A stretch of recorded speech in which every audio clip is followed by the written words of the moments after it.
ആശാപ്രവർത്തകരുടെ സമരം രാഷ്ട്രീയ പ്രേരിതം. ആരും കേന്ദ്രത്തിന് മുന്നിൽ പോയി സമരം ചെയ്യുന്നില്ല. സെക്രട്ടേറിയറ്റിനു മുന്നിലെ ആശാപ്രവർത്തകരുടെ സമരം രാഷ്ട്രീയ പ്രേരിതമെന്ന് മന്ത്രി സജി ചെറിയാൻ.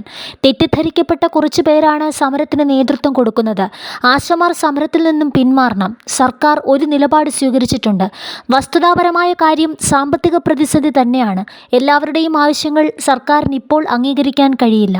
നിശ്ചയിച്ച കാര്യങ്ങൾ കൃത്യമായി നൽകുകയാണ് ആദ്യം പരിഗണനയെന്നും മന്ത്രി സജി ചെറിയാൻ പറഞ്ഞു. ഇവർ ആരും കേന്ദ്രത്തിന് മുന്നിൽ പോയി സമരം ചെയ്യുകയോ സംസാരിക്കാനോ തയ്യാറാകുന്നില്ല.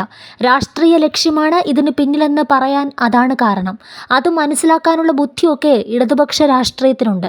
സമരത്തിൽ നിന്ന് സഹോദരിമാർ പിന്മാറണം. സർക്കാരിന് സാമ്പത്തിക ശേഷി വന്നു കഴിഞ്ഞാൽ ആദ്യം പരിഗണിക്കുക ആശാപ്രവർത്തകരെ ആയിരിക്കും, മന്ത്രി പറഞ്ഞു. ആശമാരെ കുത്തിയിളക്കി സമരം ചെയ്യിപ്പിക്കുന്ന ഒരു ടീമുണ്ട്. കേരയിൽ സമരത്തിന് പിന്നിലും അങ്ങനെ ഒരു ടീമായിരുന്നു. അന്ന് അത് പറഞ്ഞതിന് എൻ്റെ നേരെ തിരിഞ്ഞു. മാധ്യമങ്ങൾ ഇങ്ങനെ ഊതിപ്പെരിപ്പിച്ചതുകൊണ്ട് ആശമാർക്ക് കാശ് കൊടുക്കാൻ ഉണ്ടാകുമോ? ആശമാരെ നയിക്കുന്ന സംഘടനയ്ക്കൊപ്പം ആരുമില്ല. അവർ നടത്തുന്ന സമരത്തെ വലതുപക്ഷ രാഷ്ട്രീയ പാർട്ടികൾ ഇടതുപക്ഷത്തെ അടിക്കാനുള്ള വടിയായി എടുത്ത് ഉപയോഗിക്കുകയാണ്. പാവപ്പെട്ട സ്ത്രീകൾ അതൊക്കെ വിശ്വസിക്കുന്നു. ഈ വിഷയത്തിൽ മുഖ്യമന്ത്രി പിണറായി വിജയൻ എന്തിനാണ് സംസാരിക്കുന്നത്? മുഖ്യമന്ത്രിക്ക് വേണ്ടിയല്ലേ ഞങ്ങൾ ഇങ്ങനെ പുലി പോലെ നിൽക്കുന്നത്, സജി ചെറിയാൻ പറഞ്ഞു.